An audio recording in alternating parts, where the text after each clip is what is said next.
Kami berserah, kami berserah.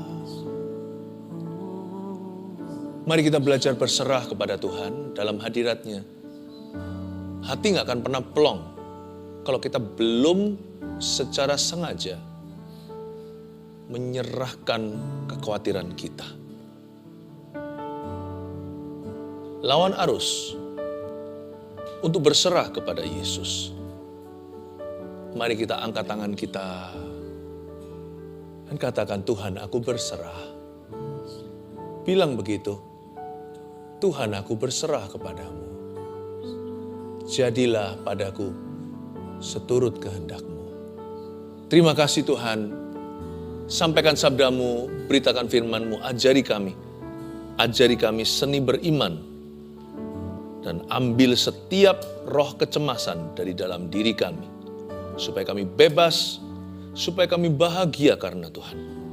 Terima kasih Tuhan, di dalam nama Yesus. Haleluya, sembunyikan hamba balik salib-Mu selalu. Amin. Praise the Lord, puji Tuhan. Saya merasakan ada banyak orang dibelenggu dengan roh kecemasan. Bukan roh jahat, tetapi itu sebuah patron pikiran. Karena itu saya berikan judul hari ini. Judulnya agak keras karena ada kata bertobat di dalamnya, tapi memang sungguhan. Overthinking itu dosa. Itu bukan sifat. Bertobat dari overthinking. Matius 6 ayat 25-34. Ini adalah ayat-ayat yang banyak orang Kristen sudah tahu, anak-anak Tuhan tidak asing lagi. Jangan kamu khawatir itu. Coba saya bacakan dulu ayat 25 sampai ayat 34, oke? Karena itu aku berkata kepadamu, janganlah khawatir akan hidupmu, akan apa yang hendak kamu makan atau minum, dan janganlah khawatir pula akan tubuhmu, akan apa yang hendak kamu pakai. Bukankah hidup itu lebih penting daripada makanan, dan tubuh itu lebih penting daripada pakaian? Pandanglah burung-burung di langit yang tidak menabur dan tidak menuai, dan tidak mengumpulkan bekal dalam lumbung, namun diberi makan oleh Bapamu yang di sorga. Bukankah kamu jauh melebihi burung-burung itu? Siapakah di antara kamu yang karena kekhawatirannya dapat menambahkan sehasta saja pada jalan hidupnya? Dan mengapa kamu khawatir akan pakaian? Perhatikanlah bunga bakung di ladang yang tumbuh tanpa bekerja, tanpa memintal. Namun aku berkata kepadamu, Salomo dalam segala kemegahannya pun tidak berpakaian seindah salah satu dari bunga itu. Jadi jika demikian Allah mendandani rumput di ladang, dan yang hari ini ada besok dibuang ke dalam api, tidakkah Ia akan terlebih lagi mendandani kamu, hai orang-orang yang kurang percaya? Sebab itu janganlah kamu khawatir dan berkata, apakah yang akan kami makan? Apakah yang akan kami minum? Apakah yang akan kami pakai? Semua itu dicari bangsa-bangsa yang tidak mengenal Allah. Akan tetapi Bapamu yang di sorga tahu bahwa kamu memerlukan semuanya itu. Tapi carilah dahulu kerajaan Allah dan kebenarannya, maka semuanya itu akan ditambahkan kepadamu. Sebab itu janganlah kamu khawatir akan hari besok, karena hari besok mempunyai kesusahannya sendiri. Kesusahan sehari cukuplah untuk sehari. Saya tantang Anda untuk berani berkata, cukup sudah, enough is enough. Cukup, aku cemas begini terus. Nanti kalau problema datang, kita cemas. Problema kita pergi, kita curiga. Kapan lagi problem baru datang? Dasar orang yang tidak pernah happy kita ini. Karena kita punya patron berpikiran, itu salah. Kita harus berani berkata, kecemasan sampai tahun ini saja. Enough, cukup. Sekarang saya sudah bebas. Saya bebas oleh darah-darahnya anak domba Allah. Saya bebas dari jalur pikiran ini. Bahkan, tahukah Anda bahwa overthinking itu termasuk dosa? Kok bisa?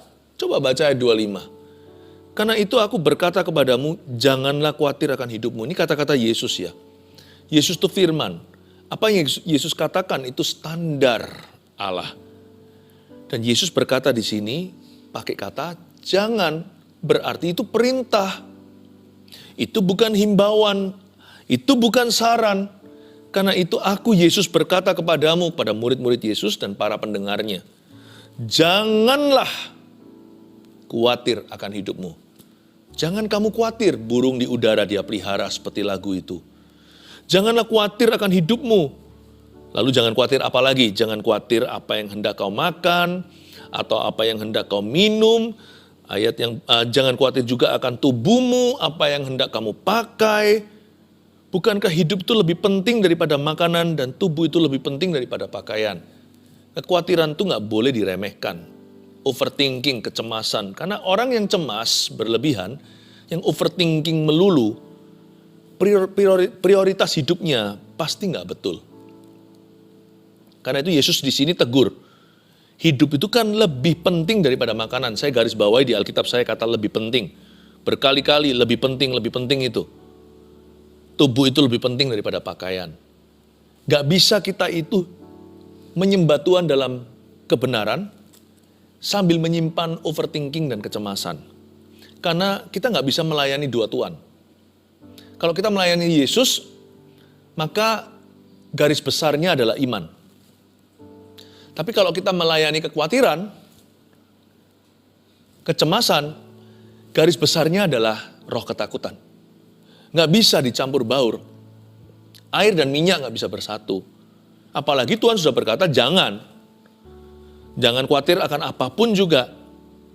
Kalau kamu khawatir, hatimu nggak benar. Nggak bisa menyembah Tuhan dalam roh dan kebenaran. Karena orang yang khawatir pasti terbolak-balik. Dolak-dalik yang namanya definisi penting. Bukankah kamu lebih penting daripada makanan itu? Hidupmu itu, tubuhmu lebih penting daripada pakaian. Tapi orang yang khawatir mementingkan pakaian. Padahal pakaian itu bukan keinginan, sah-sah aja sih. Karena pakaian dalam konteks orang yang khawatir seringkali adalah kebutuhan. Makanan juga sama. Bagaimana kalau kita kepepet? Gimana kalau kita terjepit? Gimana kalau kita terpojokkan oleh keadaan? Bolehkah kita khawatir? Boleh sih boleh. Tapi apa gunanya? Karena Alkitab mengatakan, tadi yang ayat yang kita baca, siapa sih yang dengan khawatir menambah sahasta pada hidupnya? Tuhan itu melarang dengan keras. Jangan kamu khawatir. Seperti dikasih tanda seru berkali-kali. Karena kecenderungan kita itu selalu mengkhawatirkan segala sesuatu. Tuhan bilang, kalau kamu mau menyembah aku dengan benar, dalam roh dan kebenaran pula, kamu tidak boleh overthinking. Pandanglah burung-burung di langit, ayat 26. Yang tidak menaburkan dan tidak menuai. Yang tidak mengumpulkan bekal dalam lumbung namun diberi makan oleh Bapamu di sorga. Bukankah kamu jauh melebihi burung-burung itu? Siapakah di antara kamu yang karena kekhawatirannya dapat menambahkan sehasta saja pada jalan hidupnya, ayat 27. Perintah jangan kamu khawatir itu sangat fungsional. Gimana Tuhan bisa bicara kepada kita? Kalau hati kita panik sendiri, kalau pikiran kita kacau balau. Yang seringkali kita katakan bahwa kita tidak bisa mendengar suara Tuhan itu gak tentu betul loh. Kemungkinan besar Tuhan sudah berbicara, tapi Anda dan saya yang tidak mendengarkan karena kalut pikiran. Makanya Tuhan tuh berkata begini dalam ayat Alkitab. Tuhan berkata, tenanglah, ini aku, jangan takut. Waktu murid-muridnya panik sendiri, itu di atas lautan Danau Galilea. Yesus berjalan di atas air menghampiri mereka untuk tolong mereka. Tapi mereka berkata, ini hantu. Tuhan berkata, tenang. Kalau kamu nggak tenang, Tuhan akan kira-kira kamu hantu nanti. Jangan-jangan hantu dikira Tuhan. Ketakutanmu dikira nanti inilah realita yang akan terjadi. Nanti tidak akan bisa berpikiran lurus. Dan selalu tidak akan bertemu dengan rencana Yesus. Tuhan berkata dengan jelas di sini, kamu nggak bisa khawatir dan menambah sehasta. Kamu harus putuskan hari ini mau overthinking atau belajar beriman. Mau manjakan perasaan kecemasan atau mau lawan? Dari sini kita tahu dari perintah Yesus jangan khawatir. Berarti siapa melanggar ini, berarti melanggar perintah Tuhan. Sekalipun ini bukan 10 perintah Allah, karena 10 perintah Allah tidak ada salah satunya berbunyi, jangan kamu khawatir. Tapi ini perintah Yesus, sama saja. Jadi siapa yang melanggar ini melanggar firman. Siapa yang khawatir berarti berdosa. Aduh Pastor Philip, kok berat ya vonisnya. Iya, kita harus tahu dulu supaya kita bisa lawan dia. Kalau kita nggak tahu sesuatu itu penyakit di tubuh kita kan nggak dikasih obat. Bahkan nggak ke dokter pula. Waktu kita menyadari bahwa badan kita mengirimkan sebuah sinyal. Ada yang nggak beres dengan jantungku. Atau ada yang nggak beres dengan pandangan mataku, kok kabur. Ada yang tidak beres dengan pendengaran telinga saya. Kenapa kok bunyi nging begini? Dan ini constantly atau secara konsisten. Kalau kita tidak bisa menyadari bahwa ini adalah sakit penyakit atau sesuatu yang perlu ditanggapi secara serius, kita bisa lengah dan membiarkan itu terjadi lalu nanti terlambat diobati. Orang menganggap overthinking itu normal. It's not, my friend. It is not normal. Tidak normal. Jangan dijadikan standar normalmu. Jangan dijadikan new normalmu. Sebab itu bukan dari ciptaan Allah. Overthinking itu keluar dari jalan hidup yang salah. Minimal jalan pikirannya. Cara dia berpikir itu loh nggak betul. Disitulah akhirnya roh jahat menjajah. Bukan kesurupan memang, tapi seperti ditindih. Orang ditindih waktu tidur ya kan? Ada yang ngalami begitu. Ini ditindih waktu bangun. Hatinya itu ditekan. Seperti ada kuasa kegelapan yang menekanmu. 24 jam sehari, 7 hari seminggu. Ini gak betul. Dan Tuhan sangat-sangat tegas soal kekhawatiran. Dia gak pakai kalimat begini. Kalau bisa kamu jangan khawatir. Atau usahakan agar kamu tidak khawatir. Tidak. Tuhan berkata dengan jelas hitam di atas putih. Jangan khawatir, janganlah kamu khawatir akan hidupmu. Kenapa? Karena Tuhan tahu di ayat yang kita baca tadi tentang menambah sehasta. Barang siapa khawatir, itu bukan hanya merugikan orang lain, dia juga merugikan dirinya. Orang yang khawatiran itu nanti tidak berguna kok bagi masyarakat. Karena dia jadi beban. Dia jadi beban tambahan orang lain. Dia nggak bisa angkat beban siapa-siapa. Orang yang khawatir juga melukai dirinya. Berbagai macam stres dan depresi pun bisa terjadi. Macam-macam penyakit bisa pula timbul karena alasan psikis. Belum lagi hal-hal bukan hanya penyakit jasmani. Belum lagi sifat orang itu berubah. Coba lihat orang yang khawatir selalu gelisah, selalu bad mood. Ya kan? Dia punya perasaan hati itu selalu kacau. Lihat nanti, tutur katanya pun banyak salah. Banyak melukai sini sana. Gampang emosi, mudah disulut amarah. Gak sabaran sama orang. Makanya Tuhan tegasi, kamu jangan sekali-kali kamu khawatir. Sebab bukan hanya kamu tidak menambah sehasta, bisa-bisa kamu mengurangi 10 hasta dari hidupmu dan hidup orang lain.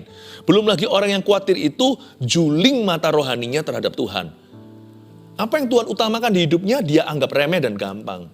Karena dia khawatirkan perkara-perkara yang tidak utama. Bukan perkara-perkara yang paling penting di mata Allah. Jadi akhirnya dia gak sepakat sama Tuhan bagaimana bisa dapat berkat. Jangan minta diberkati Tuhan kalau kita gak sepakat.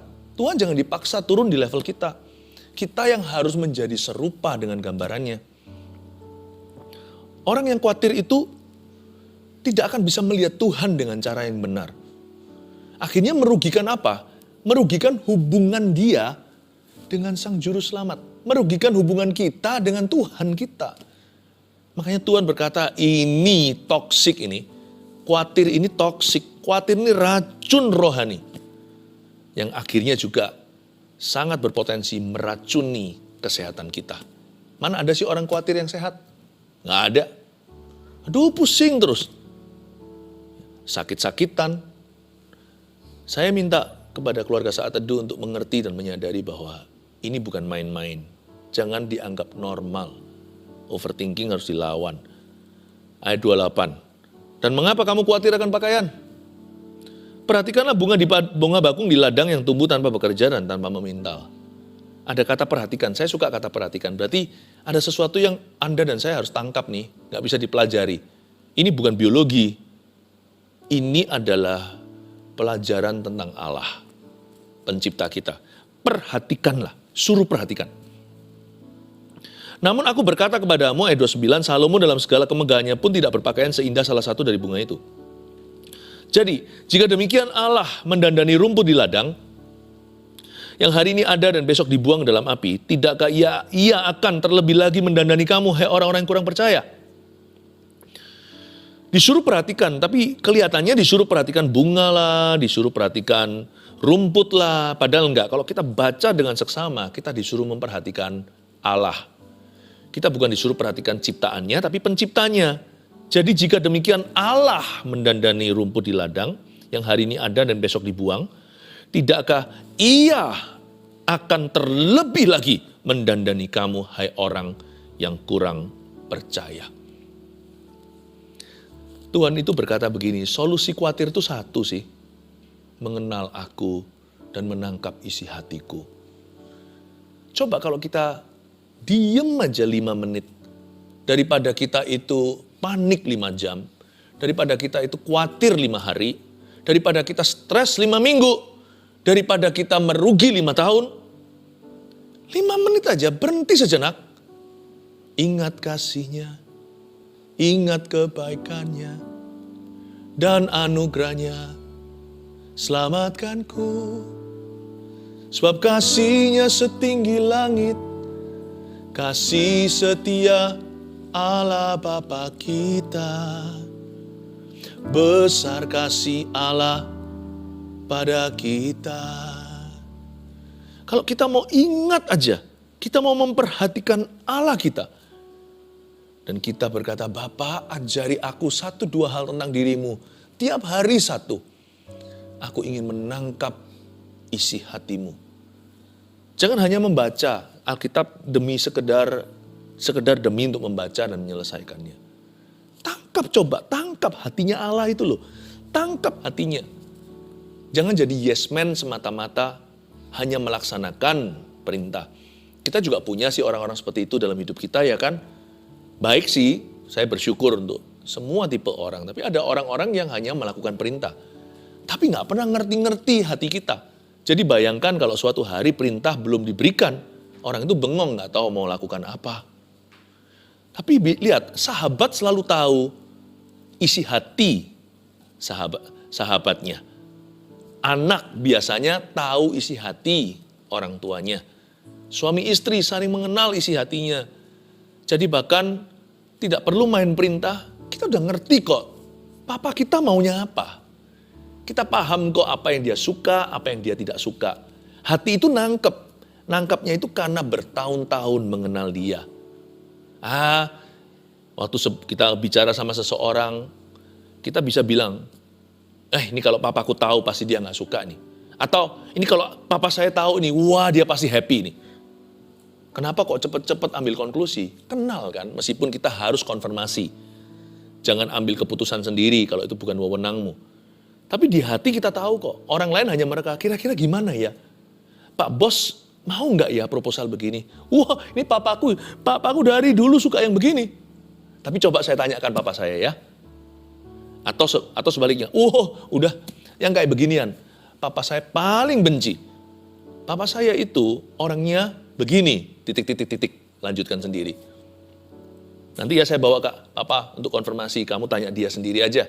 Tapi menurut saya, ya paham saya, pengenalan saya akan ayahku sendiri adalah, yang beginian itu dia paling gak suka. Karena ayah saya itu orangnya gak begitu. Malah justru papa saya itu orangnya begini. Kok bisa ya? Hanya anak kan, pegawainya gak bisa tahu kan. Atau orang tangan kanan yang bisa kenal. Disuruh perhatikanlah. Bukan rumput di ladang, bukan bunga di padang. Perhatikanlah Allah. Tidakkah ia akan terlebih lagi mendandani kamu. Kalau kita tahu isi hati wataknya Tuhan. Bapak itu tidak mikir investasi. Bayangin, itu bunga di padang dihiasi.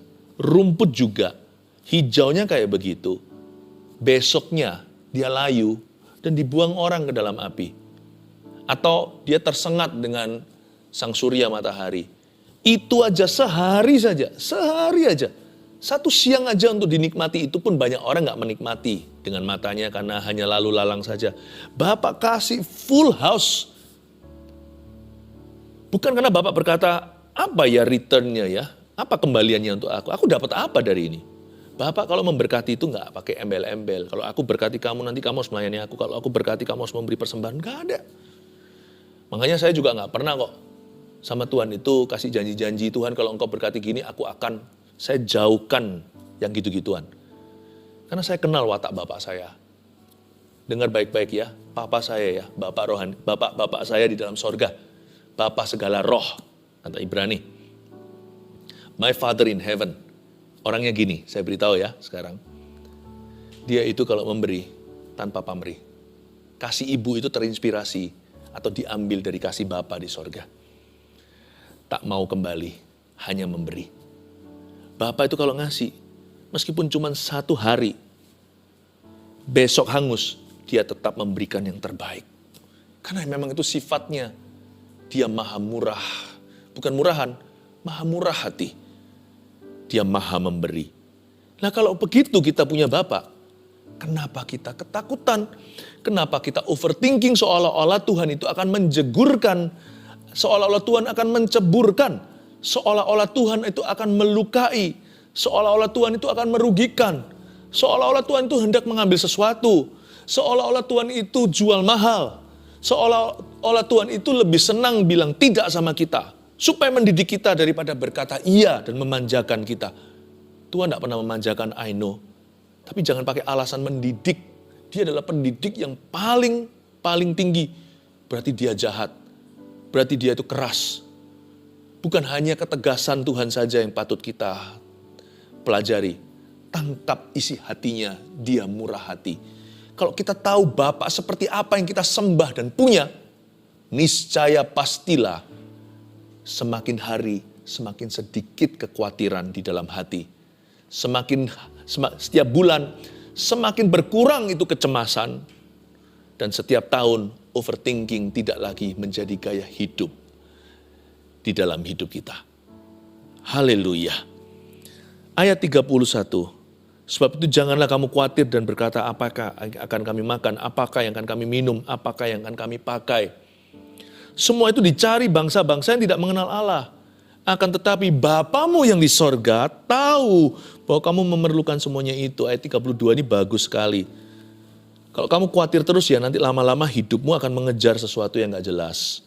Kalau overthinking itu dibiarkan, lama-lama nanti kita terbiasa mencari apa yang dicari oleh bangsa-bangsa yang tidak mengenal Allah. Kita perlu satu kepastian, perlu sebuah jaminan, perlu sebuah garansi. Kita akhirnya mencari-cari apa yang bangsa yang tidak mengenal Allah mencarinya. Akan tetapi Bapamu yang di sorga, lihat pandang dia. Kita punya Bapa seperti itu yang kita sembah dan punya. Wow, bukankah kalau kita punya Bapa yang demikian, overthinking gak punya tempat dalam jiwa kita. Diganti apa ya overthinking anaknya ya? Diganti rasa syukur gimana? Diganti pengakuan iman bagaimana? Lebih baik bukan? Nggak ada ruang. Nggak ada tempat. Hatiku full house. Hatiku full praise. Hatiku full faith. Hatiku full thanksgiving. Hatiku penuh dengan syukur dan pujian. Seperti lagu hatiku penuh nyanyian, hatiku penuh nyanyian, hatiku penuh dengan pujian. Ayat 33, tapi carilah dahulu kerajaan Allah dan kebenarannya, maka semuanya itu akan ditambahkan kepadamu. Di sini aktivitasnya. Ini juga bicara tentang memiliki visi yang lebih tinggi tentunya. Janganlah hidupmu seputar hanya sekedar mengumpulkan barang-barang yang fana. Tetapi carilah dahulu kerajaan Allah dan kebenarannya, ini juga berarti mengisi hidup dengan aktivitas yang membangun kekekalan. Sebab itu janganlah kamu khawatir akan hari besok. Nah, jadi make sense. Kalau isi hidup kita tuh diisi sama kerajaan sorga, kita jadi punya ruang yang lebih sedikit untuk khawatir akan hari besok. Kenapa? Karena pikiran kita sibuk. Karena hati kita fokus kepada sesuatu yang jauh lebih tinggi daripada perkara-perkara duniawi. Otomatis lebih mudah untuk menggenapi perintah ini. Jangan kamu khawatir akan hari besok, karena hari besok mempunyai kesusahannya sendiri. Kesusahan sehari cukuplah untuk sehari. Tapi setiap hari, tolong hidupmu dan hidupku diisi dengan perkara-perkara yang bernilai kekal dan sorgawi.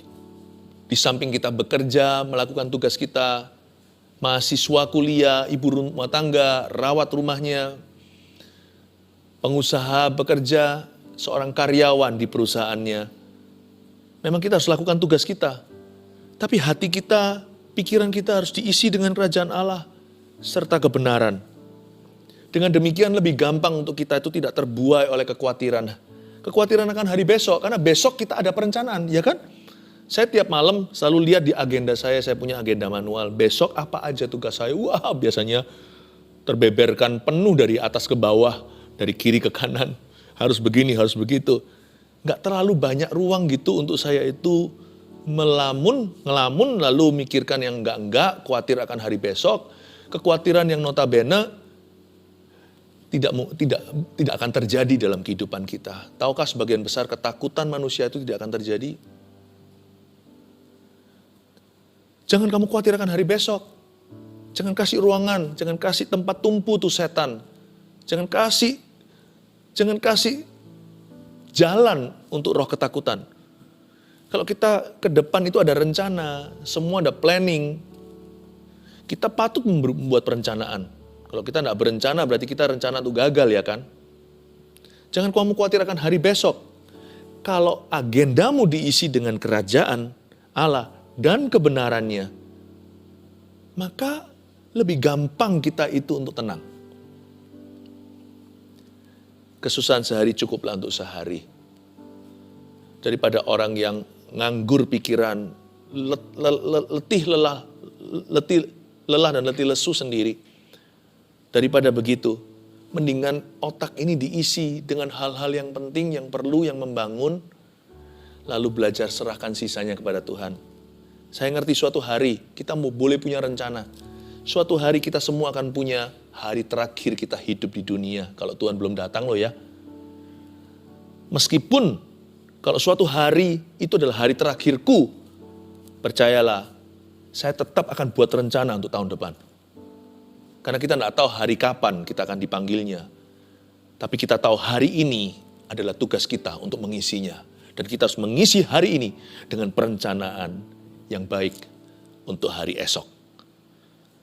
Kalau kita bisa menangkap ini, kita akan menang atas overthinking. Saya kasih rangkuman summary. Demikianlah kesimpulan dari apa yang diajarkan oleh firman ini. Bertobat dari overthinking nomor 1. Sadari bahwa jangan khawatir itu adalah sebuah perintah. Nah, kita sekarang baru menyadarinya. Iya ya, itu perintah. Waduh, selama ini aku kira itu pergumulan. Berarti gimana Pastor Philip? Saya harus apa? Harus tegas. Harus tengking. Harus lawan arus. Yes, lawan arus. Berbahasa roh, berbahasa lidah. Kalau sudah dikaruniai oleh Tuhan, karunia Pentakosta. Pakai itu untuk membangun manusia rohmu. Bukankah ditulis di perjanjian baru, bangunlah dirimu di atas dasar imanmu yang kudus dengan berdoa di dalam roh. Berdoalah dalam roh dan bangunlah dirimu di atas dasar imanmu yang kudus itu.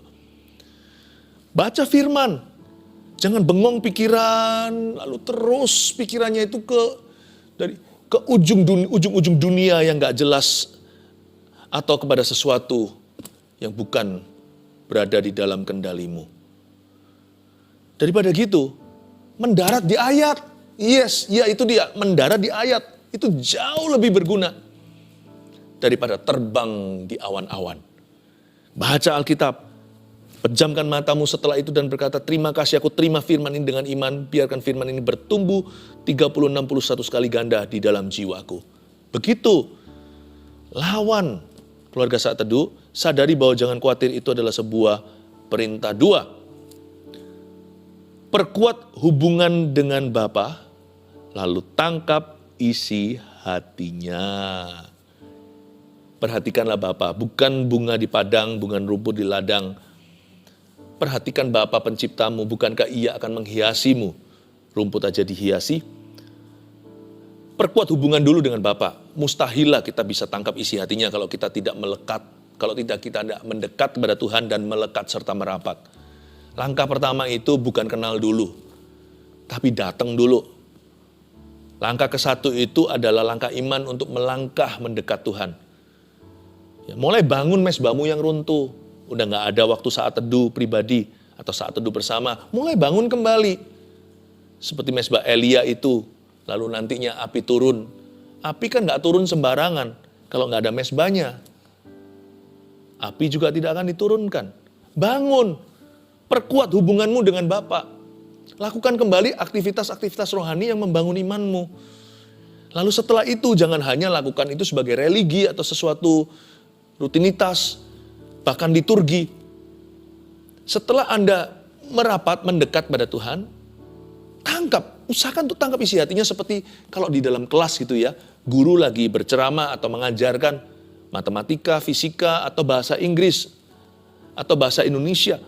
Anda jangan tertidur, jangan juga melamun, jangan gambar-gambar yang gak jelas, dengan tangan yang sudah siap di laptopnya atau zaman dulu pensil dan buku tulisnya. Catat, perhatikan, seksama, tangkap sesuatu, jangan hanya dapatkan hasil akhirnya. Tapi coba temukan rumusnya. Kok bisa begitu ya? Kok bisa begitu ya? Kok bisa hasilnya begini? Dari mana itu? Coba bisa terima isinya. Oh gitu ya. Jangan hanya dapatkan pengajaran guru, tangkap cara dia berpikir. Coba tangkap cara dia berhitung. Kok bisa begitu? Di sini kunci bahwa banyak orang hanyalah tahu Tuhan, tapi gagal untuk menangkap isi hatinya. Ada satu pepatah bunyi begini, some things cannot be taught, only can be caught. Ada hal tertentu yang gak bisa diajarkan, tapi harus ditangkap. Karena itu saya berdoa supaya Anda menangkap isi hati Allah. Yang ketiga, isi hidup dengan aktivitas kerajaan sorga seperti misi dan pelayanan.